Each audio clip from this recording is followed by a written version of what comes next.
What? I just got my first offer, but it's too low. Should I even consider it? What should I do?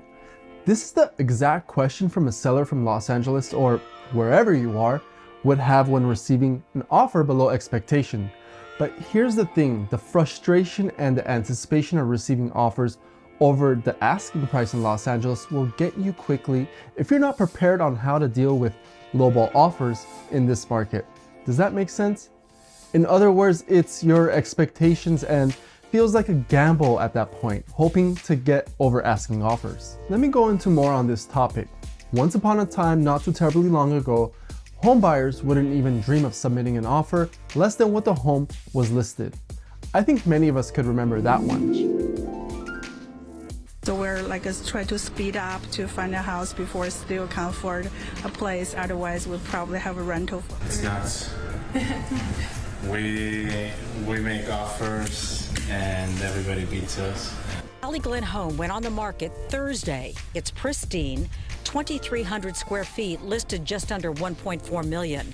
By Monday morning, the sellers had received multiple offers and more were being submitted. That, however, is so last year. We're in a time where it appears and feels that that buyer will have more homes from which to choose from, more time to shop for homes, and more leeway for asking for those juicy concessions during escrow period. And I'm talking about those credits. Yes, they'll also not hesitate to submit an offer lower than asking price. You see, lowball offers, those that are 10% or more off the list price, aren't common. Yet that doesn't mean, however, that you won't receive one when your home is on the market. You know, it's insulting, right? It takes a lot of nerve, as some sellers claim, and others feel a sense of panic, as I experienced this with a couple of clients here in Los Angeles.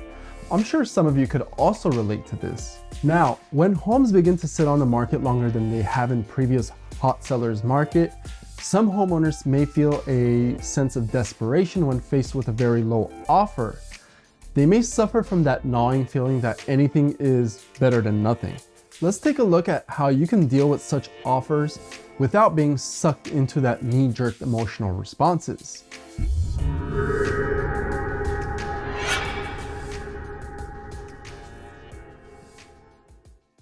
Hey everyone, welcome back. This is John from the Tomin Group and in association with my partners at the Americana Real Estate Services.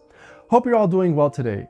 I'm going to cover with you all the facts of what might be an offer below its asking price and how to respond to it when receiving it from the buyer. If you haven't had a chance yet, it would mean tremendously a lot if you were to like and subscribe to my channel. Okay, now let's get into it. First, we can all agree to take a deep breath. As mentioned earlier, you may not get a lowball offer in Los Angeles or wherever you are, but being prepared for one emotionally at least will help you deal with it should it come to pass. There are two primary reasons that home buyers may submit a low offer on your home. First, there are all those news stories claiming that home prices are falling rapidly and dramatically. Shows U.S. home prices are dropping at a historic level. According to Redfin, the median home sale price in April was down roughly 4% from last. While that might be true in some markets, it's so untrue in most. So ignore it. Misinformation rules the day when it comes to the current housing market. But it's simple economics and accounting. I guess when you look back at history, prices would normally go down when interest rates go up. So what's going on right here? A great question, Mark. And yeah, it almost sounds a little bit confusing.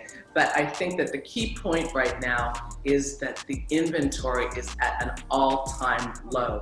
Low inventory and high demand equal higher prices. The opposite is also true, where high inventory and low demand equal low price. However, we need to find an equilibrium to the agreed price.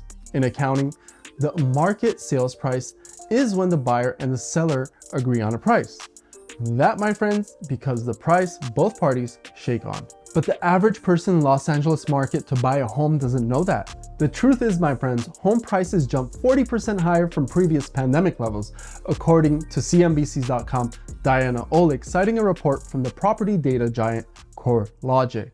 Then understand that the buyer is most likely not intentionally insulting your home or you as the seller.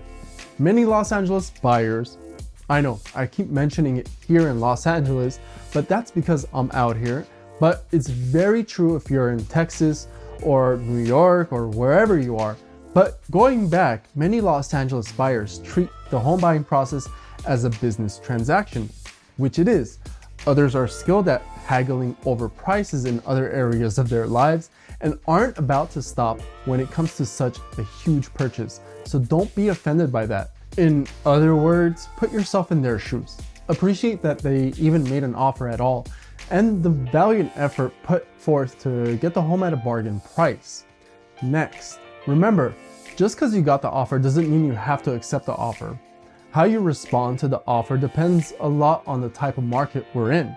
In a market such as the ones we've seen in the past few years, here in Los Angeles with multiple offers on homes, often over asking price and homes selling as soon as they hit the market, it makes no sense to waste time on a lowball offer. In slower markets, however, you may want to entertain the offer by counteroffering at a price that's more palatable to you. You might also consider counteroffering any concessions the buyer has requested, such as paying for a percentage of the buyer's closing costs. Or, check this out, you may also want to ignore the offer altogether, and that's okay as well. The buyer's offer will simply expire on the date specified in the purchase agreement if and only if they had put an expiration date. If, on the other hand, the offer is acceptable to you in both price and in terms, you will simply sign it and we'll send it back to the buyer's agent. We now have an executed contract with clearly defined tasks and time limits. And now it's time to take the next step towards closing. And there you have it, my friends. These were the tips on how you can avoid heartaches and frustrations on receiving those lowball offers in Los Angeles. Stay tuned for more tips about LA's real estate market. This is John with the Tommen Group, and I'll see you in the next video.